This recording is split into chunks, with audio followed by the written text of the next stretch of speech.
Hai Sobat BC, kita bertemu kembali dalam FTA Frequently Asked Questions The Series. Pada episode sebelumnya, kita sudah mengenal banyak hal terkait origin kriteria, mulai dari wholly obtained hingga kriteria-kriteria dalam not wholly obtained.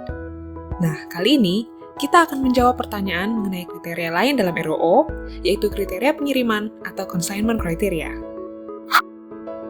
Consignment criteria merupakan kriteria yang digunakan untuk menentukan apakah barang yang diimpor dapat mempertahankan status originatingnya dalam rangka pengenaan tarif preferensi ketika dikirimkan dari negara pengekspor ke negara pengimpor.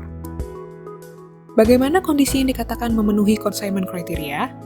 Pada dasarnya, kondisi yang memenuhi consignment criteria adalah jika barang impor dikirim langsung dari negara anggota, atau barang impor dikirim melalui transit dan atau transshipment di negara lain, baik negara anggota atau selain negara anggota.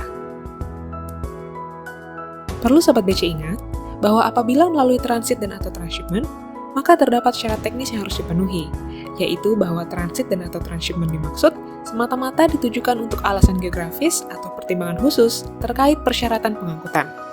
Kemudian barang tersebut tidak diperdagangkan atau dikonsumsi di negara tujuan transit dan atau transshipment.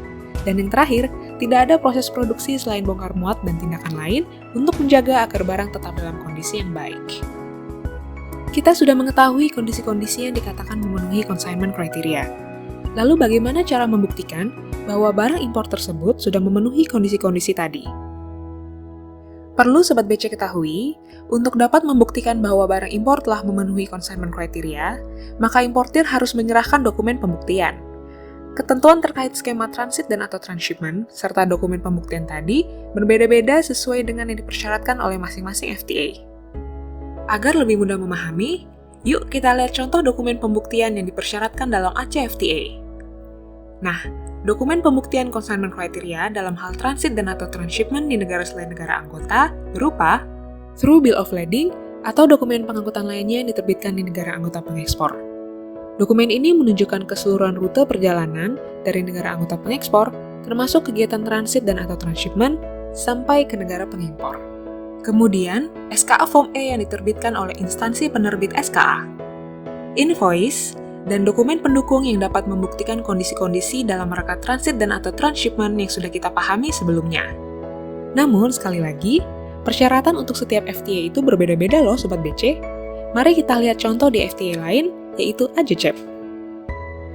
Di AJCEP, dokumen pembuktian consignment criteria dalam hal transit atau transshipment di negara selain negara anggota pengekspor dan negara anggota pengimpor berupa through bill of lading atau RW bill, atau dokumen atau informasi lainnya yang diberikan oleh otoritas pabean atau entitas relevan lainnya yang membuktikan bahwa barang tidak mengalami kegiatan selain bongkar muat dan kegiatan lainnya untuk menjaga kualitas barang, baik di negara anggota atau selain negara anggota.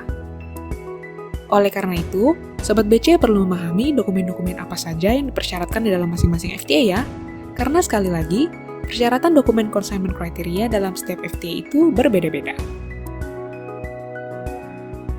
Nah, Sobat BC, sekarang Sobat BC sudah lebih mengetahui tentang consignment criteria, yang mana merupakan salah satu kriteria utama dalam ROO. Masih ada satu kriteria utama lain, yaitu ketentuan prosedural atau procedural provisions yang akan kita kupas di episode berikutnya. Jangan lupa untuk nantikan video kami selanjutnya ya. Terima kasih dan sampai jumpa!